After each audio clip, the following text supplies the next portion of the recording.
అందరికీ నమస్కారం అండి. నేను మీ పల్లెటూరి సీను. పల్లెటూరి వారి మాట పాట అన్నటువంటి శీర్షికన ఈరోజు గంజాయి మాట. గంజాయి అంటే ఏమిటి? ఈ గంజాయిని ఎవరు ఎక్కువగా వాడుతున్నారు? ఈ గంజాయి వలన ఉపయోగాలు ఏమిటి? గంజాయి వలన నష్టాలు ఏమిటి? గంజాయి వలన జరుగుతున్నటువంటి ఆగడాలు ఏమిటి? గంజాయి వలన మనుషుల్లో జరిగేటటువంటి మానసిక పరిస్థితి ఏమిటి అనేటటువంటి అంశాల గురించి ఈరోజు తెలుసుకుందామండి. మామూలుగా గంజాయి అనేది ఒక మొక్క.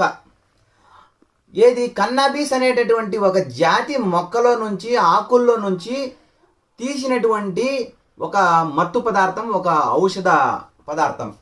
అంటే ఔషధానికి వాడవచ్చు, లేకుంటే మత్తు పదార్థానికి కూడా వాడవచ్చు.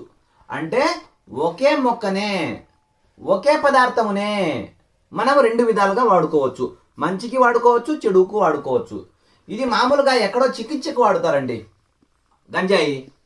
చికిత్సకు వాడాల్సినటువంటి గంజాయిని మత్తు పదార్థానికి వినియోగించుకున్నారు మన మనుషులు. ఇది మెదడుపైనటువంటి తీవ్రమైనటువంటి ప్రభావాన్ని చూపుతుంది.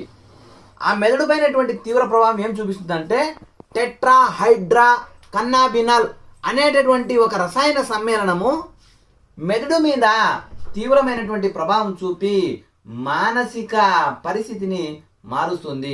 మెదడులపై బాగా కూర్చుంటుంది.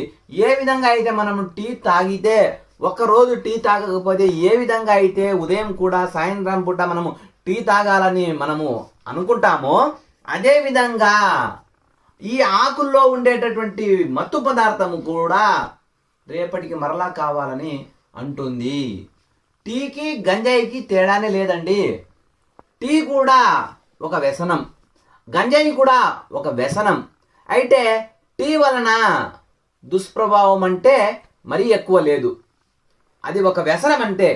కానీ గంజాయి అనేటటువంటిది మనం తాగినప్పుడు కానీ ఏ చూపుతో అయితే చూస్తామో అదే చూపుతోనే వాని ప్రవర్తన ఉంటుంది. ఉదాహరణకు గంజాయిని సేవించినప్పుడు ఒక అమ్మాయిని ఏదో ఒక కోణంలో చూస్తాడు, కామ కోణంతో చూస్తాడు. ఎలాగైనా కూడా ఆ అమ్మాయిని కామంతో మోహించాలని ప్రయత్నం చేస్తాడు గంజాయి తాగిన తర్వాత. ఎలాంటి అమ్మాయిని కూడా. అందుకే ఈరోజు చాలామంది అమ్మాయిలందరూ కూడా గంజాయి బ్యాచ్ల చేతుల్లో చనిపోతున్నారు. అంటే గంజాయి తాగినప్పుడు మనము ఏ కోణంలో అయితే చూస్తామో అదే కోణంలోనే వాని చర్యలు జరుగుతాయి.